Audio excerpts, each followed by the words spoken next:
আজকের পথ চলা শহরের হৃৎপিণ্ড অর্থাৎ এসপ্ল্যানেডে, যেখানে ইতিহাস, আধুনিকতা আর ব্যস্ততা একসাথে পথ হাঁটে।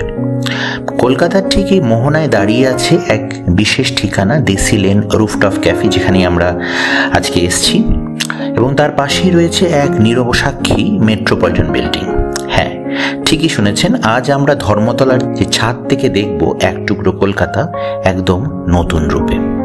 Hello friends, welcome back to my channel. তো আমি এখন আছি কলকাতার এমন একটা ছাদে, যেই ছাদ জানে এই শহরের অনেক ইতিহাস। আমি রয়েছি এখন এসপ্ল্যানেডের মোড়ে নিউলি ওপেন রুফটপ ক্যাফে দেশি লেনে।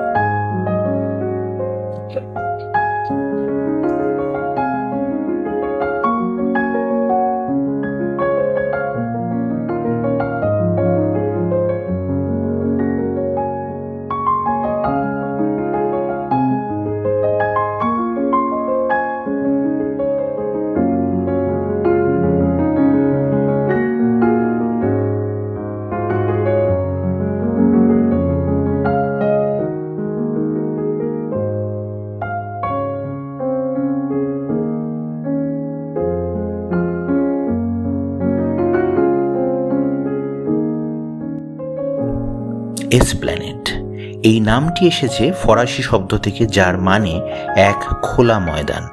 ব্রিটিশ আমলে এই অঞ্চল ছিল সাহেবদের ময়দান এবং অনেক অনুষ্ঠানের জমায়েতের কেন্দ্র। বিখ্যাত ময়দান, জিপিও, রাজভবন আর গ্র্যান্ড হোটেল ঘিরে গড়ে উঠেছিল কলকাতার ঐতিহাসিক একটা চেহারা। আজও এই এলাকা শহরের প্রাণকেন্দ্র, কিন্তু এর প্রতিটি ইট যেন বহন করছে ইতিহাসের গন্ধ।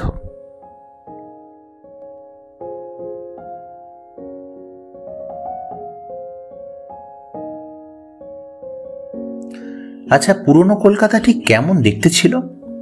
তাহলে চলুন একটু দেখি এই সাদা বড় বিল্ডিংটার পেছনে কি ইতিহাস লুকিয়ে রয়েছে।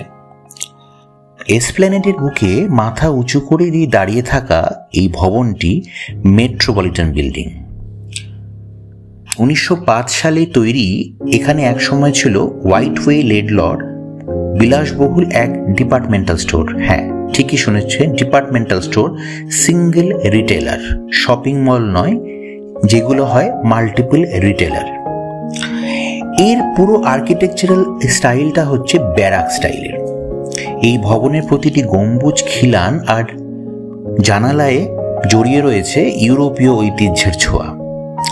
যখন আপনি ওর দিকে তাকিয়ে থাকবেন, তখন মনে হবে যেন সময়ও কিছুক্ষণের জন্য থেমে গেছে।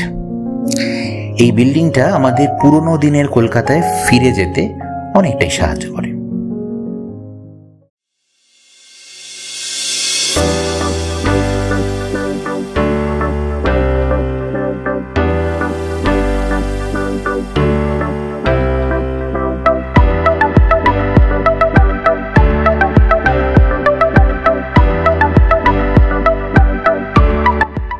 এই ক্যাফেটির পরিবেশটি বেশ আরামদায়ক, ফার্নিচারও ভালো, নরম আলো, রেট্রো টাচ, বেঙ্গলি পোস্টার, সবকিছু মিলিয়েই একসাথে তৈরি করেছে এক নস্টালজিক আবহ। এখানকার খাবার পানীয় ফিউশনের ছোঁয়ায় ভরা। প্রতিটা খাবার এটা আলাদা আলাদা স্বাদ রয়েছে, কিন্তু দেশি লেনের আসল যে বিশেষত্ব সেটি হলো যে এই রুফটপ থেকে আপনি কলকাতাকে যেভাবে দেখবেন সেটাই হবে এক অনন্য অভিজ্ঞতা। শহরের মাঝে দাঁড়িয়ে এমন শান্তি খুঁজে পাওয়া সত্যিই ভাগ্যের ব্যাপার।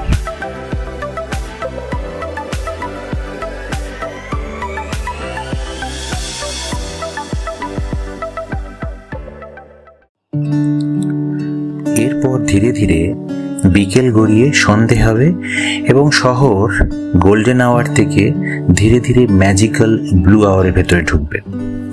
আপনি কি দেখতে চাইবেন সেই ম্যাজিকটা? In 3, 2, 1.